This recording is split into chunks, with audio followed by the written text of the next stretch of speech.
Bennett, Chair of the Danvers Select Board. This open meeting of the Select Board is being conducted remotely, consistent with Governor Baker's executive order of March 12, 2020, due to the current state of emergency in the Commonwealth due to the outbreak of the COVID-19 virus. The order, which you can find on the remote meetings page of the town web, bodies to meet entirely remotely, as long as reasonable public access is afforded so the public can follow along with the meeting. For this meeting, the Select Board is convening remotely on Microsoft Teams. Members of the public who had wished to participate under new public business needed to pre-register.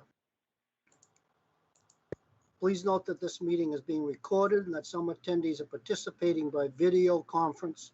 Accordingly, please be aware that other folks may be able to see you, and take care not to screen share your computer. Anything you broadcast may be captured by the recording. At this time, I would like to confirm all members and persons anticipating on the agenda are present. As I call your names, board members, please answer here. Maureen Bernard? Here. David Mills? Yes, here. Gardner Trask? Here. Selectman Clark will be joining us shortly. The board is joined tonight by the following staff members: Town Manager Steve Bartha. Here. Assistant Town Clerk Kathy Ellsworth. Here. And anticipated guests on the agenda tonight include Attorney Jeremy Cohen. I am here. Thank you. Attorney David DeLuca. I am here. Thank you. And Captain Lovell. I'm here. Thank you. Members of the public who registered in advance for the meeting would be allowed to participate. None did pre-register. All supporting materials that have been provided to the members of this body are available on the town's website unless otherwise noted. The public is encouraged to follow along using the posted agenda and materials. As we turn to the first item on the agenda, permit me to cover some ground rules for effective and clear conduct of our business and to ensure accurate meeting members.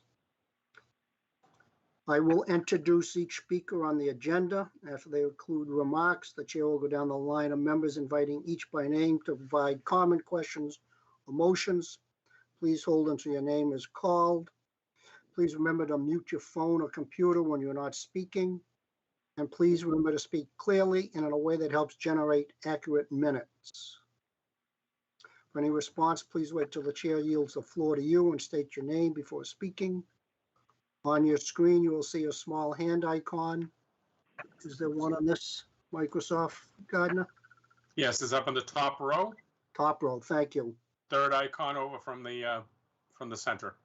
Members wish to engage in dialogue with other members, please do so through the chair, taking care to identify yourself. Finally, each vote taken in this meeting will be conducted by roll call vote. With that, we'll turn to the agenda, and I'd ask Selectman Trask to lead us in the pledge, and if Kathy would put up her flag. I pledge allegiance to the flag of the United States of America and to the republic for which it stands, one nation, under God, indivisible, with liberty and justice for all. Thank you, Gardner. Board members, if we could have a approval of the minutes of January 19th, 2021. Mr. Chairman, Gardner Trask motions that we accept the minutes of January 19th, 2021. Second. Thank you. Who's that, please? Introduce yourself. Mills. Second, thank you. In favor, Bernard? Yes. Trask? Yes. Mills? Yes. And the chair is in favor as well. There's no new public business as nobody signed in. We're still waiting for Selectman Clark, but we'll move forwards. The board will consider the findings of facts and recommended disposition of the hearing officer, Danvers Police Department, Captain James Lovell, as it relates to an alleged nuisance or dangerous dogs. On September 2nd, 2020, a resident of 7 Scarlet Lane reported to the Danvers Police Department she was bitten by a dog while visiting a neighbor at 33 Longbow Road. The two dogs reportedly circled her and one bit her left knee. The two dogs came from the residence at 35 Longbow Road. At the October 6, 2020 Select Board meeting, the board voted that this complaint be held for a hearing under the provisions of Mass General Laws, Circa 140, Section 157, for determination of nuisance or dangerous dog orders or remedial action. Pursuant to Mass General Laws, Circa 140, Section 157, the town manager, Steve Bartha, by authority of the Danvers Select Board, directed the acting Danvers Police Chief, Captain James Lovell, to hear evidence in connection with this incident and make finding of facts and recommended disposition of the matter. Public notification was made in the local newspaper. Mr. Bartha? Thank you, Mr. Chairman. That's a great introduction. We do have Captain James Lovell, Attorney David DeLuca, and Attorney Jeremy Cohen on the call with us tonight. Attorney DeLuca and Captain Lovell did host and attend hearings, a hearing on November 10th, and subsequent to that, the hearing was reopened to allow for one additional member of the public who had not been properly noticed of the initial hearing to be participant to the record. You did receive a summary of the hearing as well as a recommended disposition from Captain James Lovell. Separate from that, on the town website, one can find close to 150 pages of the transcription as well as some of the supporting documents that are referenced in the memorandum. And I think with that, I would turn it over to Captain Lovell. He may wish to summarize the recommendations and really the purpose tonight. This is not a public hearing tonight. The hearing has been opened and closed. What you have tonight is a recommendation from the captain with input from the town attorney based on statute. And the role of the board tonight is to consider that recommendation and any modifications they wish to make to it when rendering a decision on the case. Thank you. Good evening. Based on the hearings we held on those two different Please days, introduce yourself. I'm sorry, Captain James Lovell from the Danvers Police Department. Thank you. Based on the hearings we held both in November and December, we heard from numerous members of the community who had involvement with both of those canines as well as the owners. Took into consideration the steps that the owners had taken since the most recent incident in my decision making, and came up with almost a split decision on the two dogs. One of the dogs, Fenway, I came to that was more the primary aggressor in most incidents. For that reason, my recommendation was to find that Fenway is a dangerous dog as defined by Mass General Law, Chapter 140, Section 157. In accordance with Mass General Law, it's recommended that the Danvers Select Board the Sullivans would adhere to the following in regards to Fenway. When not confined to the home, Fenway must at all times be humanely restrained and or supervised and confined to the rear yard, 35 Longbow Road, and that all fencing remains secure and subject to inspection by the Danvers Board of Health or its agents. Number two, when Fenway is removed from the premises of 35 Longbow Road in Danvers, the canine shall be securely and humanely muzzled and restrained with a chain or a tethering device having a minimum tensile strength of 300 pounds and not exceeding 6 feet in length. The owner or keeper of the canine must at all times be present with and retain close supervision of Fenway. Number three, John and Donna Sullivan shall provide proof of insurance amount not less than $100,000, insuring the owners against any claim, loss, damage, or injury to persons, domestic animals, or property. The canine Fenway shall be properly licensed and vaccinated. The Sullivan shall continue with professional obedience training to correct Fenway's aggression and provide proof of such training sessions and any recommendations made by the training company. And report back to the Danvers Board of Health or its agent. And on or before May 1st, 2021, the owner shall provide a written report from the trainer, as listed number 5, the town manager's office regarding the canine's progress. Summary reports shall be provided on or before September 1st, 2021, and February 1st, 2022.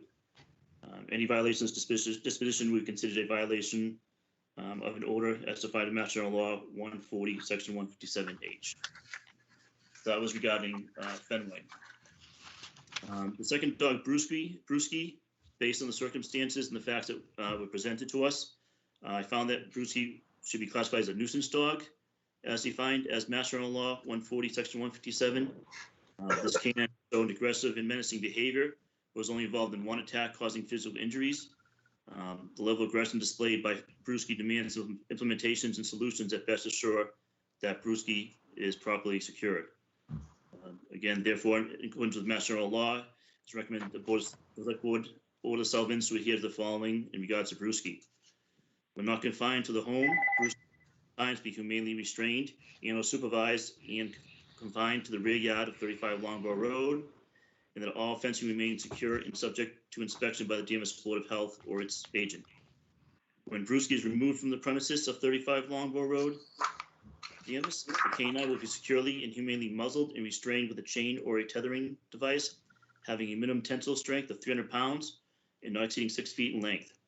The owner or keeper of the canine must at all times be present with and retains close supervision of Brewski.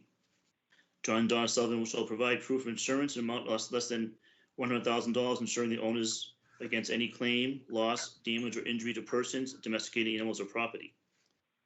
The canine Brewski shall be properly licensed and vaccinated. The Sullivans will continue with professional obedience training to correct Brewski's aggression and provide proof of such training sessions and any recommendations of other corrective action to the Danvers Board of Health or its agent. On May 1st, 2021, the owner shall provide a written report from the trainer under item number 5 above to the town manager office regarding canine progress. Some reports will be provided on or before September 1st, 2021 and February 1st of 2022. Any violations of this disposition will be considered a violation of an order as defined by Mass General Law 140, Section 157H. And those are my recommendations. Thank you, Captain Lovell.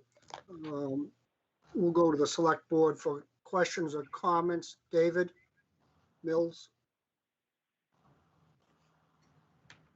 You're on mute, David. Okay, can you hear me? Yes, David. Thank you.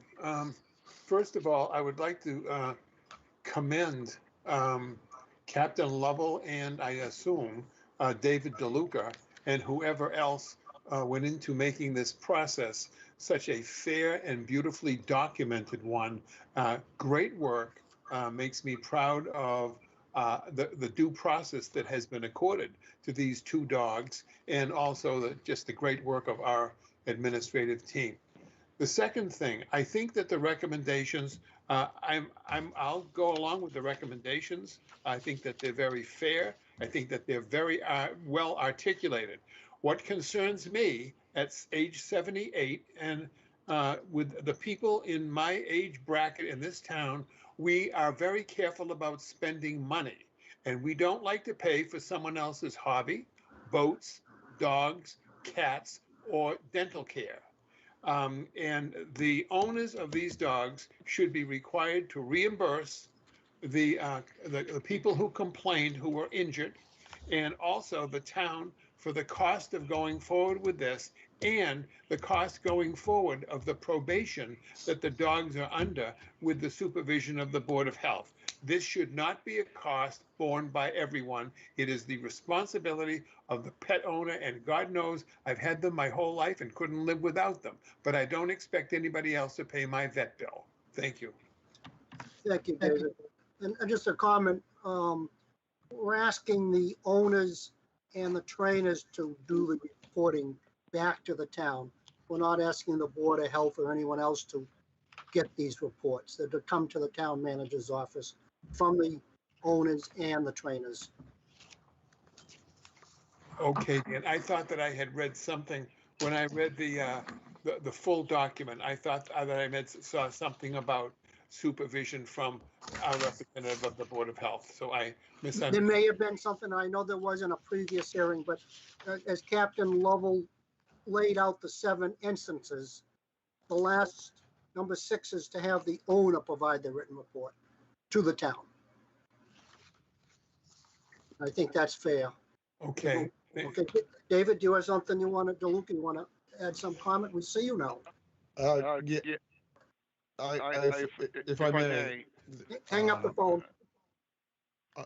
can you hear me now then through Yeah, the, hang up the phone. Yep, you're good. No, David, hold on. I've muted, you were on twice and I've muted your video. I think you still need the phone. Can we try to say something, David? Talk into the phone. Speak into the phone, David. speak into the phone. There you go. All right. Yeah, I did participate with Captain Lovell throughout the hearing process. It was quite comprehensive. There were over 11 witnesses that were heard. We had 21 exhibits, and I do agree that Captain Lovell did a fabulous job in parsing through all of the evidence, and I believe his recommended disposition is, I think, right where it needs to be, considering all of the mitigating factors, all of the aggravating factors. Addressing Selectman Mills' concern, it is for ongoing purposes, the obligation remains on the owner to provide the documentation to the general manager. We do not anticipate any further expense to the town in this matter, unless, of course, there are either subsequent problems with these canines, or if there is some violation of the prescribed disposition in the case. I do expect that from this point forward, the owners will act responsibly and in accordance with the recommended disposition in the case. Thank you, David.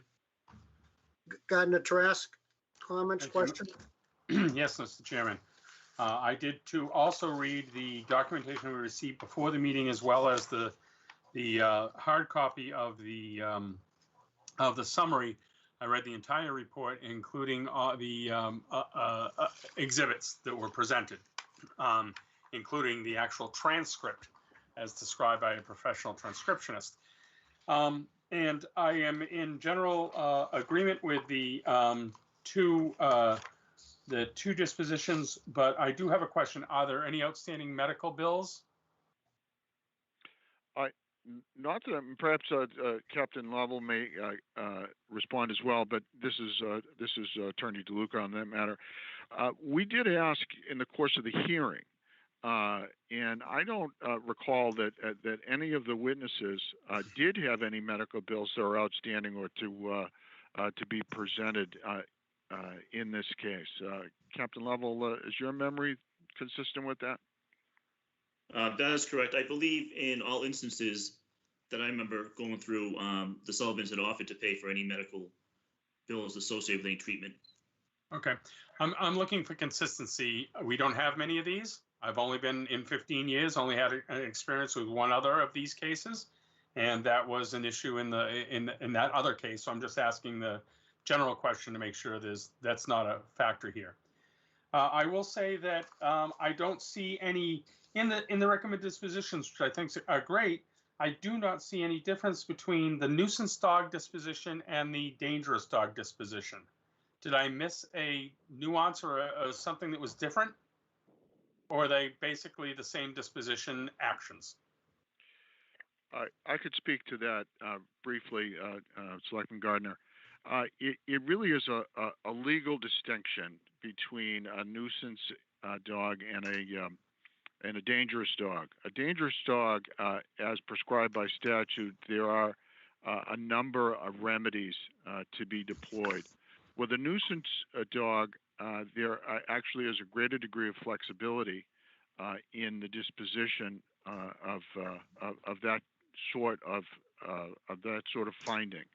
However, in this case, Captain Lovell made a determination that, notwithstanding the legal distinction, that he arrived at in this case.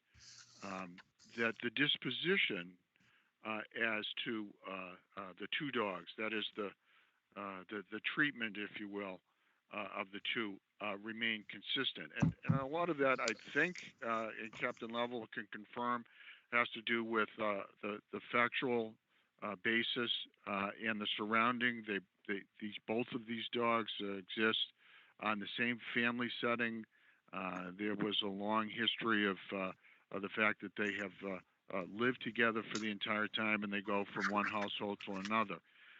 So even though one dog was found to be behaviorally, more serious or severe than the other, you'll see in the disposition of the case, they were treated almost exactly alike. Okay. So again, I look for consistency, and we've only got one case previously. And in that case, the determination was there was a dangerous dog, and even in the fenced-in backyard, that dog had to be tethered. It could not run free in the backyard, even though it was a fenced backyard. So I until recently, my dog of 18 years passed away a month and a half ago. So I'm certainly sympathetic to pets, and I'm not looking for any other necessary punishment or anything more severe than the recommended disposition, other than I would actually ask for consideration when we make a motion, and I'll make it and include this if I'm the person making the motion, that for Fenway, the dog identified as designated as dangerous, that even in the backyard, Fenway be tethered. This is consistent with our past case. Even in a fenced-in yard, that dog was also, we recommended and approved that they be tethered. I do believe in littermate syndrome. I read it, and I didn't, in any manner discount it. And I think that Fenway, being the aggressive dog, leads Brewski in a manner which is consistent with the fact that Fenway has bit 3 and Brewski's only bit 1. So I'm very happy with the report. I'm very happy with the thoroughness. And my only modification when it comes to making a motion is that I would like to see that Fenway is tethered in the backyard, even though it's fenced. So that would be consistent with what we had in the previous case. Thank you, Selectman Trask. How does your thought process differ with item 2? Item 2 says that, so it's actually speaking to item 1. When not confined to the home, Fenway must at all times be humanely restrained and or supervised is the case there, and confined to the rear of the yard. And that all fencing is secure, which is great. I'm happy with all of that. The and or supervised is the portion that I'm concerned about. If they're in the back of the yard and they're supervised, dogs are fast. The dogs have already shown a habit or have shown the ability to escape the stoppage by the owners because they're fast. They're small, fast dogs. And so even if they're being supervised, the owners are at a picnic table and all of a sudden the dogs are riled up for some reason. If they have the ability to get out of the yard, and again, small dogs have certain opportunity, for exactly the same reasons we did this with the previous case, we said even inside the yard, even with supervision, we felt that dog, and I think that this, and I'm projecting that my feelings are that this dog should be on a tether inside the yard as well. So what you want, excuse me, so you want to take some of the language from 2 and put it in 1? Because in 2 it says, well, it says it's when he's right, yes. Other tethering device. Yep. So yes, you're added to number 1. Yep, you're correct. This is to say number 2 is distinct and separate, that when he's removed from the property, this is what we want.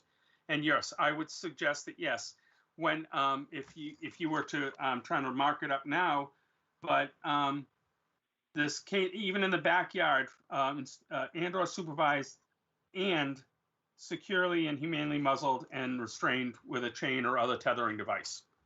I would move that similar language to number 1 only for Fenway, and only as that dog is designated as dangerous and inconsistent with our past findings. Thank you very much. Thank Anything you. else? I'm all Maureen? set. That was my only questions. Maureen Bernard? Yes, Maureen Bernard here. I find that the recommendations are fine and fair. I did want to know too if there was any medical bills to the victims, and if there were, to have that be reimbursed, but Captain Level doesn't seem to think that there was. And I'm also in agreement with Select Board Mills. I don't think there should be any cost to the town.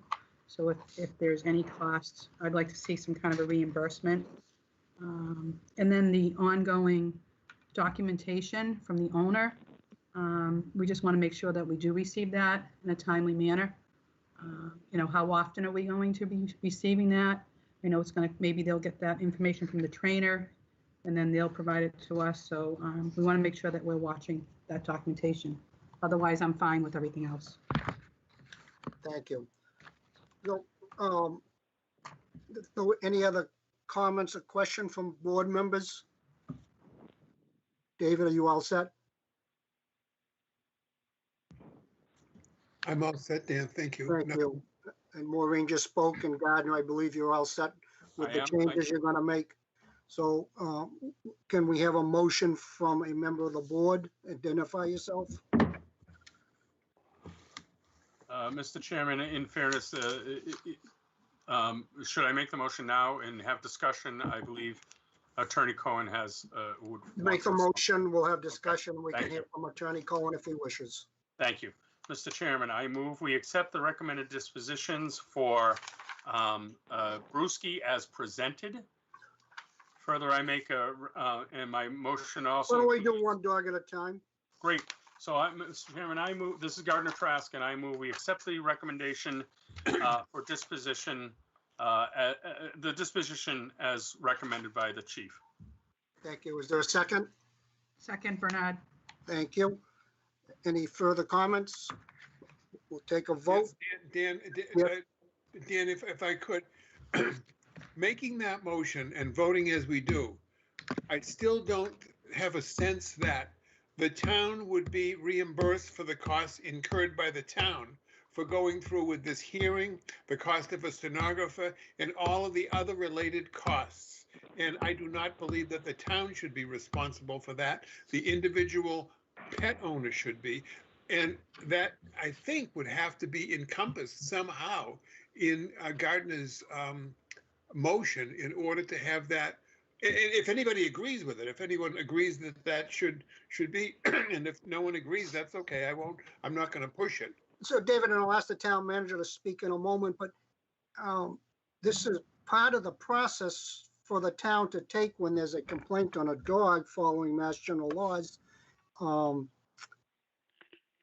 I don't know that the town has put together a list of expenses inherent with this. I mean, Captain Lovell was performing his duties. The only thing would be the transcript, perhaps. Mr. Manager? Thank you, Mr. Chairman. As we know from the last case, there is precedent to have the victim's bills covered. And I would defer to Attorney DeLuca, but given that the process we're going through is a requirement under stenography of the town when a case is brought forward, there would be some time associated with David's review as well as the stenographer, but I don't know that those are recoverable, nor that we would want to explore that if it hasn't been settled prior. I would view that as part of our duty under state law to conduct these hearings. And moving forward, our involvement would be very minimal. Most of the requirement is on the owner to provide evidence and documentation. Thank you. Are you okay with that, David?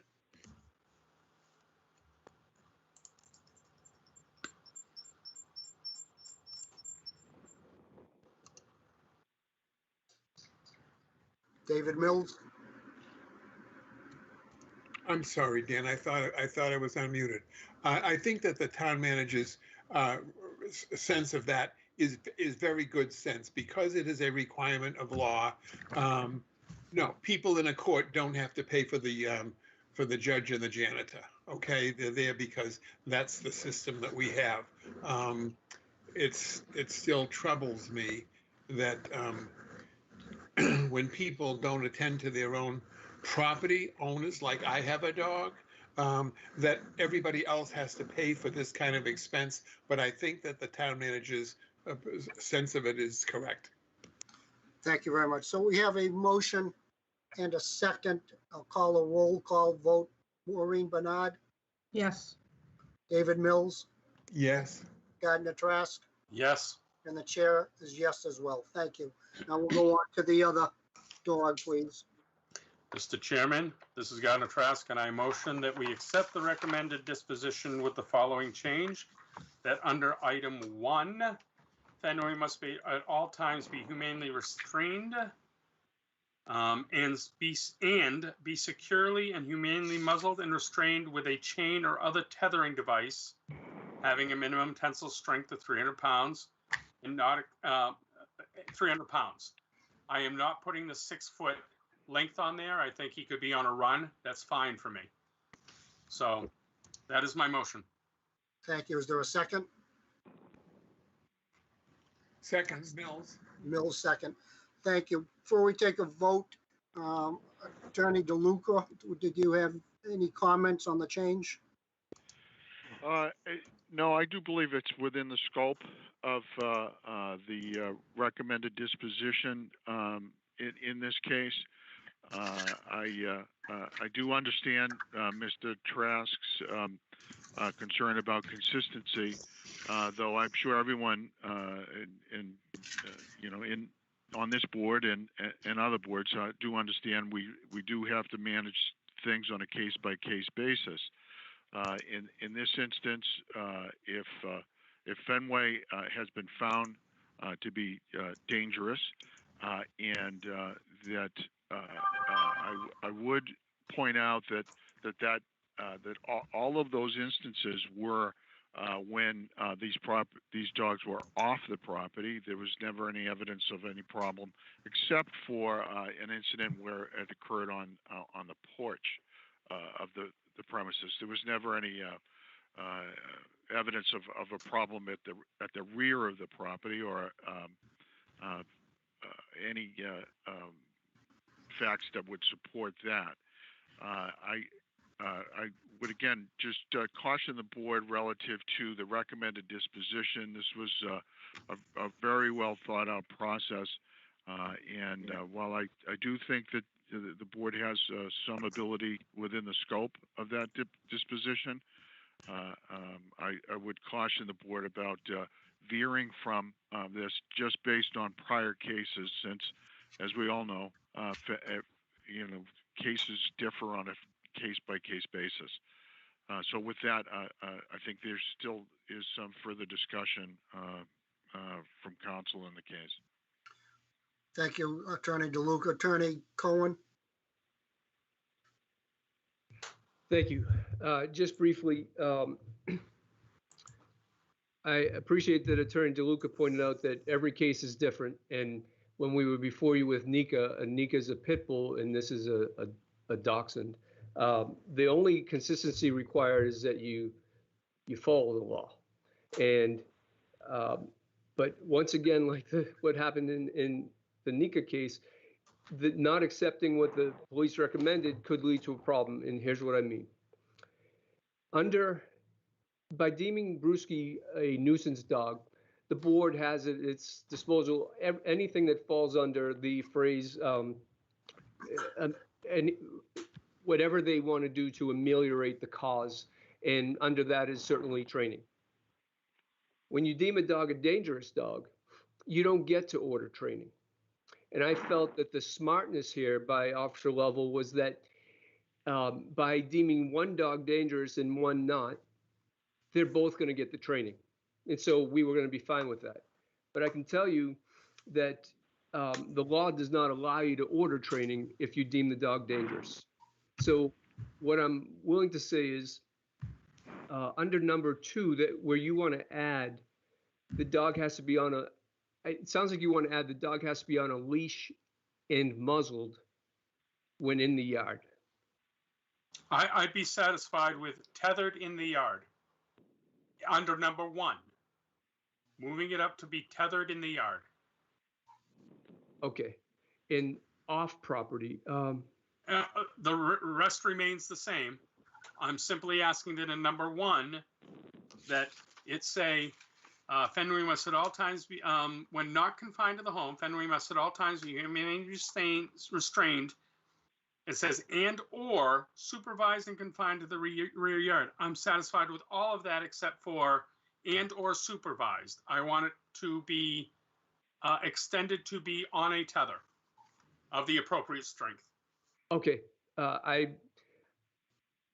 that I understand the change in full, that seems reasonable. Thank you.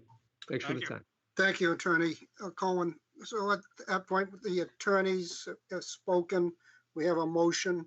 It's Mr. been Chairman, just for seconded. clarity, I had made a motion that included muzzle in the section 1. I'm not suggesting that. I should not have said that. I should have said.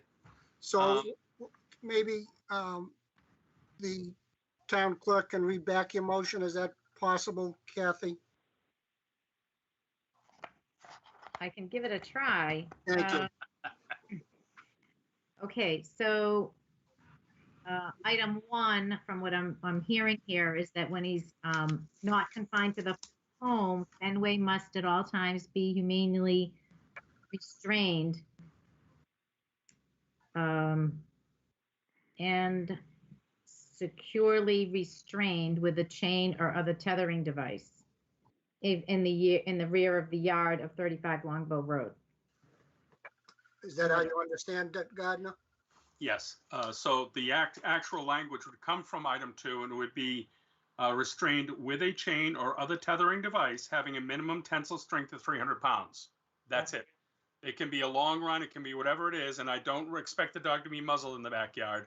I just want that dog to be on a tether even in the backyard. Thank you. We're all clear. Maureen? Yes, I just had a question. When we're talking 35 Longbow Road, but we should also include the other address too, 17 Belgian Road? Because the dogs seem to go to both residences. Captain Lovell?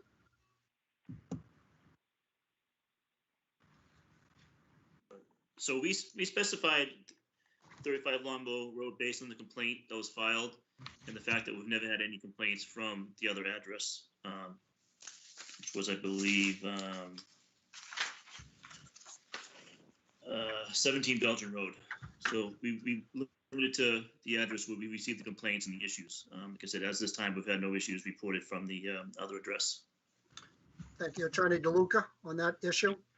Yeah, I would support that. There is the distinction, even though the dogs do apparently live at both addresses. All of the complaints, all of the prior issues have only been at 35 Longbow. Thank you. All right, Maureen?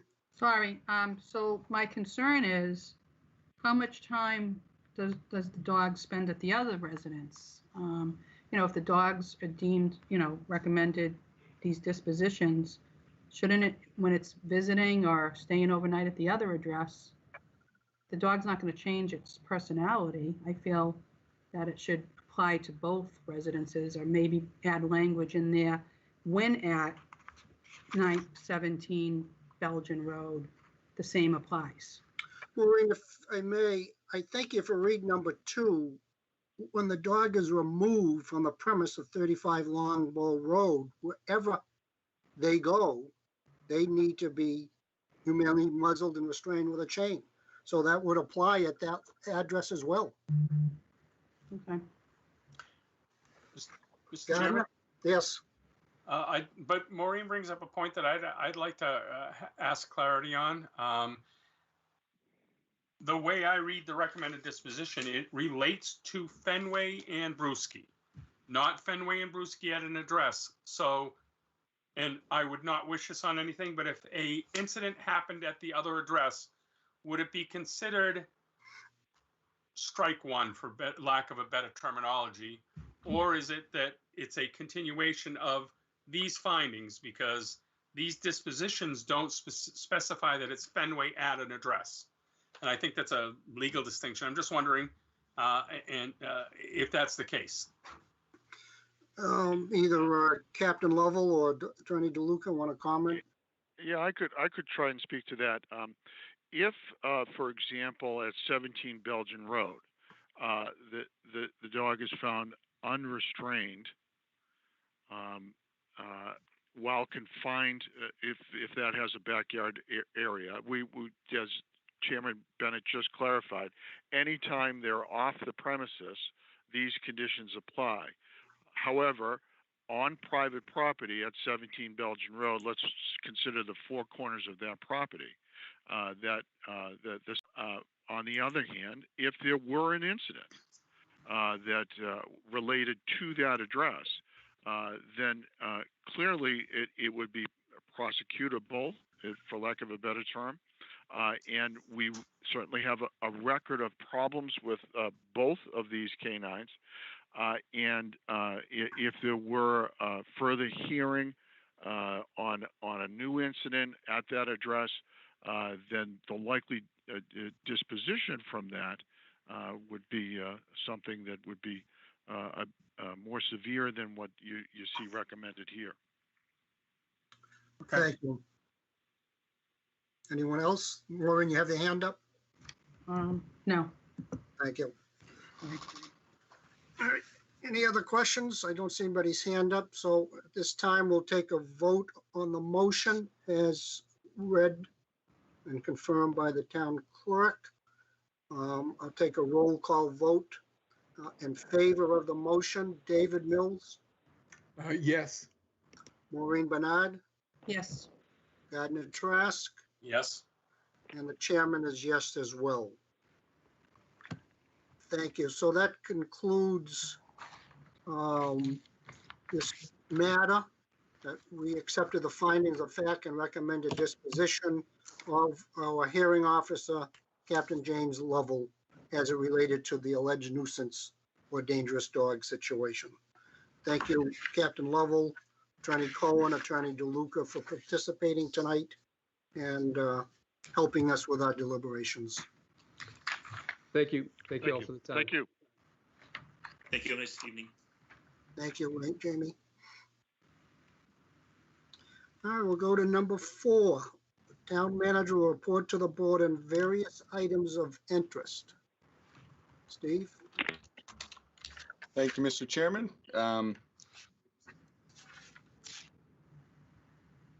Give David a chance to exit stage left or right. I don't know which, because we can't see anybody once they break from this meeting. I do have a few updates for you tonight. Excuse me. First, I'll start with some housekeeping. Despite everything else that's going on in the world right now, we are in fact approaching budget season.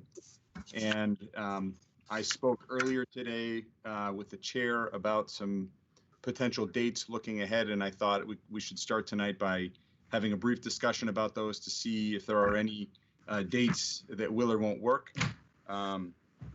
We were looking at March 13th, which is a Saturday, to conduct our budget workshop. One slight wrinkle this year is that as our finance director continues to refine the budget document so that it'll eventually be considered for a GFOA budget award for fiscal transparency, we have been for a couple years now growing the capital section of the budget. So one of the things that we're proposing to do this year is front load part of our discussion with the board about the capital projects. We typically provide a breakdown of the rolling fleet as part of the budget process, but then we hold off on talking about some of the infrastructure work, water mains, road repairs, et cetera, until we get to the warrant. So we're going to be proposing that we start that discussion with the board as part of the budget process, which will likely add some discussion to the front end of this process and lighten the load at the back end of the process.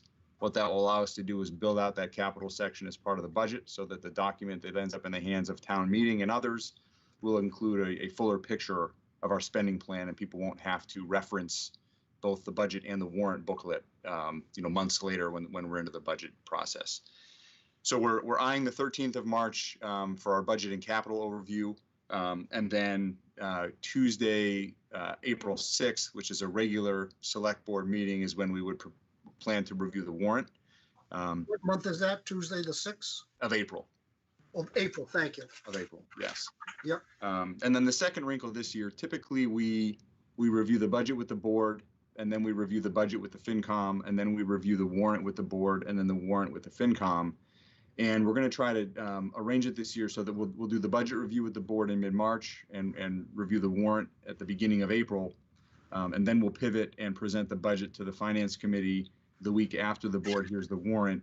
And then toward the end of April, we'll review the warrant with the FinCom in anticipation of the May town meeting. So the key dates for the board tonight are March 13th, which is a Saturday, and then just confirming that folks will be around on April 6th for a regular meeting for the warrant. And then I can, before we get a thumbs up or down on that, I'll just mention briefly in email earlier today with the chair of the Finance Committee, we're tentatively looking at the week of April 12th for their budget review, and then the week of April 26th for their warrant review. And we'll button up, we'll be ironing those dates out in the weeks ahead. Any members have any conflicts with those dates? Put your No. hand up. If not, we'll consider those doable dates, Steve. Great, thank you. And you'll send us a reminder on those? I will. We'll prepare something and circulate that. I was trying to plug them into my calendar as quick as I could, but I may have missed one. No, well, yeah, we'll share those out once they're firmed up. Second, just briefly, I want to give an update on vaccines and COVID generally. We are, as I think everybody knows now from the press releases and updates from me, we will be the state site up at the DoubleTree in Danvers will be going live tomorrow. Once that site is rolling, they expect to be doing roughly 5,000 vaccinations a day. I've had some feedback from members of the community that the registration process last week was working very well. So we're excited about that. That is going to be the primary site where Danvers residents who wish to be vaccinated will access the vaccines through the state. We are working collaboratively, as we did with the first responders, to set up some local vaccination sites. As I think everybody knows, the supply of vaccines is well behind demand right now. So at this point, I think roughly 100 doses per week are being made available to communities. We're working with Salem, Beverly, Marblehead, Swampscott, as we did before, for the first responders to think about how to most effectively deploy those. We were actually on a call at 4:30 today with the health directors and the mayors and the managers discussing that. So nothing is in stone yet, but it looks like there will probably be a vaccination site that's stood up in partnership with Cataldo on the Salem State University campus in the days ahead. And the health departments are trying to work out the details on a rotating clinic that would be offered at least one day a week in each, a couple days a week, but rotating the sites of those across the 5 different communities. We're still emphasizing, supply is very limited. So even when those are live, folks' best option is going to be to go through the state. But once we have information about the local sites, we'll be pushing that out. And as was mentioned in the call this past week that went out to the community, right now, community members who are 75 or older are the priority. We understand that the registration process that the state has stood up is not going to work well for everybody. So we're encouraging any resident of Danvers who needs help registering for a vaccine to call our main line, 978-777-0001. Press extension 1, which is our main mailbox. Leave us your name, your phone number, and a brief message, and we'll be returning those calls and working with individual residents to make sure that they can get signed up as well. And I'm pleased to note that some of our library staff are going to be helping us with the phone banking on that. So we're going to try to turn those around very quick, because a lot of this is going to be late breaking. For example, oftentimes we're hearing that these doses, once they're shipped out, it's very specialized shipping on these. you'll find out day of or day before. So it's often a very tight turnaround. So we're going to have to be nimble and have information. So if people need help and want to call that number, we can start to keep track of folks and make sure that we can respond quickly. More broadly, I'm pleased to report we are back in the yellow after being in the red through the holidays. Our positive rate. Gardner, you have a question? I do. Before you move off the topic of the immunization plan, two things. One is I went on the website and I saw where various people are slotted based on their age, health, conditions, profession, so on and so forth. Understanding that we've identified a time slot for the teachers K through 12, does that, I guess I'm wondering if that includes administration in those buildings who also have contact with the children. And I don't expect you to have an answer now, but if you could let us know. The other one is, it's based on personal experience. My sister is in Florida and had to lobby the governor that in Florida, and the rules may be different, which is why I'm couching this, that there are people with extreme medical conditions like immunization, immune compromised because of cancers or treatments that they're going through, would fall earlier in the order of issue, along with the elderly at this point, which I fully support and understand why the elderly get it first. But these people have severe medical conditions that get a doctor's note that allows them for their because they're immune compromised based on their treatments, that they too, because they have zero opportunity to fight this on their own. Right. So I'm just wondering if you could look at the state laws that relate to that and find out if that is an opportunity for people, and hopefully there's not many people in that category in the town, but to know if that's an option or not. So yeah, I don't have a specific answer. I think if anybody is listening who has the same question, I will research that and get back to you. And I'm also getting live updates from the assistant town manager in the health department here. So she's telling me that is a question that's already being actively worked on with respect to the immunocompromised. The state is taking care of that. At least is taking the lead on that, is what I'm being told. And then we are also actively asking the question you'd posed first, which is there was a similar confusion, I think, with the hospitals. Who within the hospital is or is not part of that sort of vanguard group. So the similar question is being asked as we speak with respect to school sites. So thank you. Report that out. Yep. Thank you, Mr. Chairman. You're welcome. Hi, Member Bernard has a question for Steve, if he could. Go ahead. Steve, thank you very much for the update. Has there been any talks, with our housing authority members, the residents there, that for the elderly people that maybe can't get there, is there any way of bringing a visiting nurse to vaccinate them there so they don't have to, naturally go through the registration process, but have somebody perform the vaccinations right there for them? Maybe work with Cindy Dunn. I was just wondering about that. I can speak generally to that, and it wouldn't shock me if I get the specific answer while I'm giving the general answer, but I do know, the congregate housing, so the long-term care facilities were carved out and had special vaccination programs set up. With respect to the housing authority, I don't know, given the handling of these vaccines, if they can be done case by case on site. We certainly have the infrastructure in place to help transport people. But again, I think we can make sure that we're communicating with Cindy about that, and I think folks should be reaching out to the main line as well if they have concerns on that front. But I will get an answer on the DHA properties. Thank you. Mm-hmm.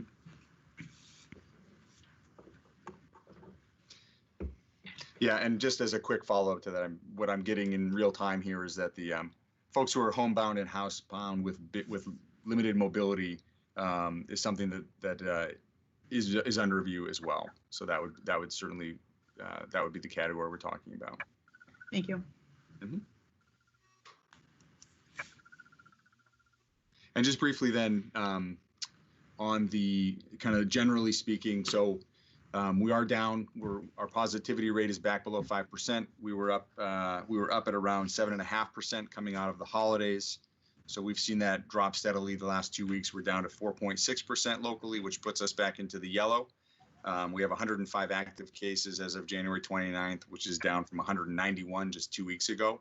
So the numbers are definitely heading in the right direction. But, you know, as has been the case for some time now, we'll be putting out messaging tonight. We need to stay vigilant. You know, we're going to be pivoting from testing to vaccination, but we're by no means out of the woods yet. But certainly the trend is looking good. I think the holiday surge that everybody anticipated for a long time has passed. The weather's not great today, but certainly as the vaccinations are deployed and the weather starts to improve, I think that's going to help us as well.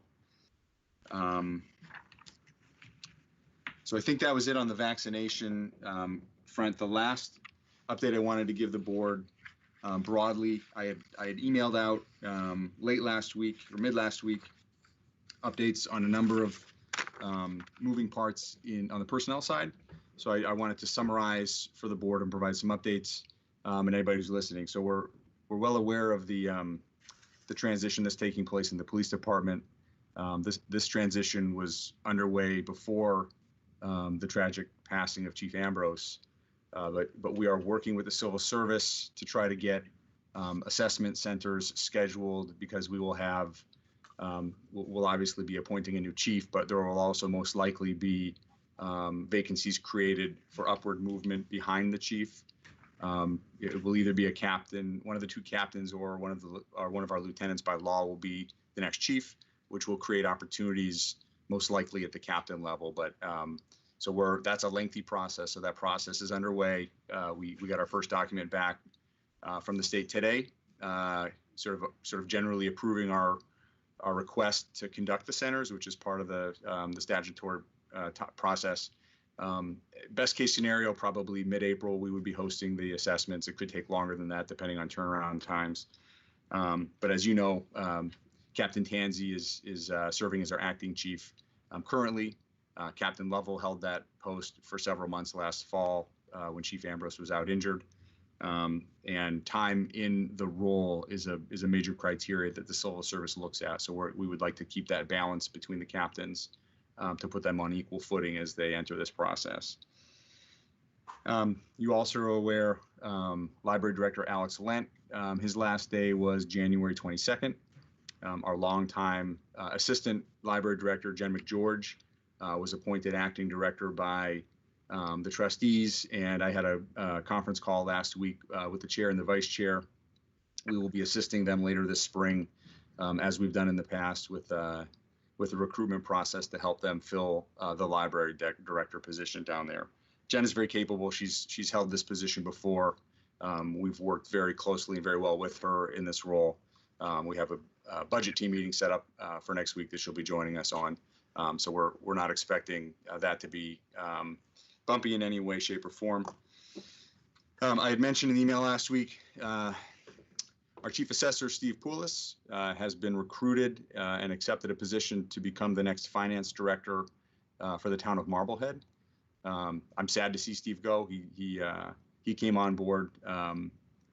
Marlene Locke was one of the first managers to retire when I came to town. So Steve was one of our first hires. He's done a great job in the role. He's taken on additional responsibility. This is a position that he identified long ago that he wanted, not Marblehead specifically, but the finance director position. So it's bittersweet that he's leaving. It's a great opportunity for him, and we'll have him through the end of February, most likely, and we'll be working on a recruitment process post haste. But as will be noted in the next update, we have a lot of recruiting going on this spring. I also mentioned to you last week, Rich Maloney, after 25 plus years with the town, has indicated he's going to be stepping down at the end of February. This comes on the heels of the retirement of Dave Harris, who was with the town for 30 years. So 55 years of experience walking out the door. It's going to be a big loss for the town.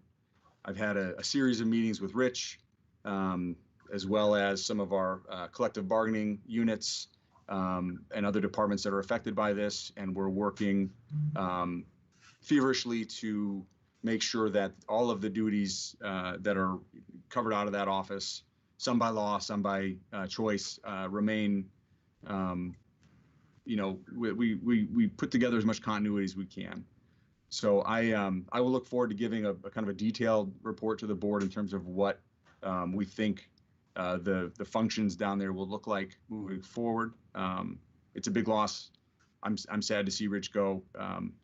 He certainly deserves a break, and I don't expect him to sit still or idle forever, because anyone who knows Rich knows that he needs to be busy. But he has a lot to be proud of, as does Dave, and it'll be a busy spring down there. Every spring is busy down there, but this one will be particularly busy. So a lot going on, and we're planning in real time, to make sure that we minimize gaps in coverage and whatnot. So those are the big personnel pieces that I wanted to touch on tonight with the board, and I'd be happy to take questions. Maureen, your hand is still up. Are you all set? I'm all set Thank you. for now. Yep. Continue, Steve. That was it. That's what I wanted to report to the board on. Thank you. Thank you very much. All right, this time, can we consider the consent calendar items as they appear?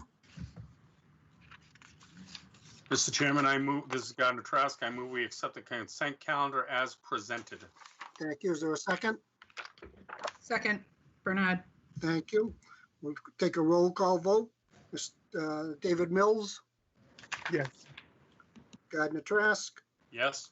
Maureen Bernard, Yes. and the chair also, yes. Thank you. This time we'll go to correspondence, selectmen, new business, previous new business updates. And I'll start with Gardner. I have received no other correspondence that others haven't, and I have no particular updates, so I'm all set. Thank you, Mr. Chairman. Thank you. Maureen? I have received no other correspondence either, and no updates at this particular time. Thank you. Thank you. David Mills? Thank you, Dan. First of all, I just want to comment and acknowledge once again the superb job of management, Steve and the entire team, as we struggle through these horrendously difficult months. Job well done every single day, and especially the way the town manager keeps everybody informed of everything. And Kathy is often on the phone, and that particular way we can send out telephone messages, I think is very reassuring to a lot of people. The second thing, I'm liaison to the cable committee, and we recently had a meeting, and I didn't understand it all because I'm brand new there. And but it looks as though the committee is paying attention to finances and the renewal of the Comcast license and aspects of that. And finally, this is Black History Month, and we had a discussion at the Human Rights and Inclusion Committee last time about number one, how brilliantly our cable people helped to put together the Martin Luther King event this year, and all of the participants. It was really applauded. But we talked about the possibility of some kind of a broadcast event celebrating Black History Month. And I brought it up, and the reason I brought it up is that I recently found out that there was considerable anti-slavery activity in the town of Danvers, in the about the time that my house was built, actually. And I spoke to Richard Trask, who, like everybody else, is kind of confined to his home and has his mobility issues. So I'm working with him and with the Human Rights and Inclusion Committee to try to get something done mid-February to celebrate the participation of Danvers citizens in the abolitionist movement and other kinds of activities having to do with getting slaves from captivity to freedom. So I have nothing else. Thank you very much, Dan, and thank you for listening. Thank you, David. Glad to hear you're trying to do something on that issue. I look forward to that. Important things happened in Danvers as well as other areas. Steve, a question for you. Sidewalks. Who's responsible for clearing the snow on Elm Street in front of, I'll call it the Giovanni's Plaza? I believe the answer is the owner of the property. That's a commercial property. We generally do the square. That's tradition. But under state law, commercial properties are the responsibility of the property owner. So with that said, and that's what the answer I expected, the last big storm we had, I had trouble navigating the sidewalks.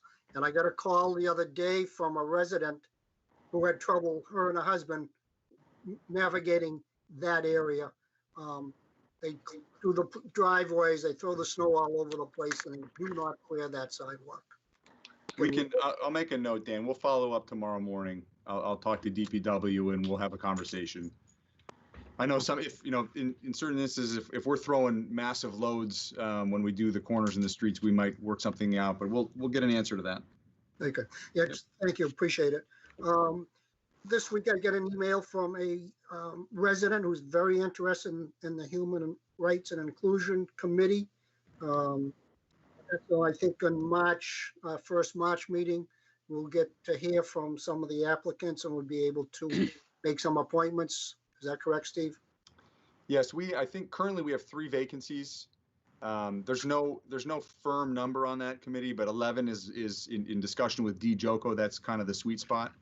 That's before we count. There are some staff liaisons who bump the number up, but we have roughly 11 members of the community. So we'll have 3 appointments to make, and we certainly have qualified candidates to fill those. So I think March 2nd would be a good target date. And we'll have a couple of guests at our February 16th meeting. We're going to have a vacancy created on the light board due to essentially a promotion. One of our light board members is being promoted onto the FinCom, Eric Mitchell, which creates a vacancy. So we'll have a candidate. I'll be appointing somebody who I'll invite to meet you at that meeting. And we will have one more new. Actually, it's going to be Eric, because I don't know that you guys have had the chance to meet Eric yet. So he's a new FinCom member.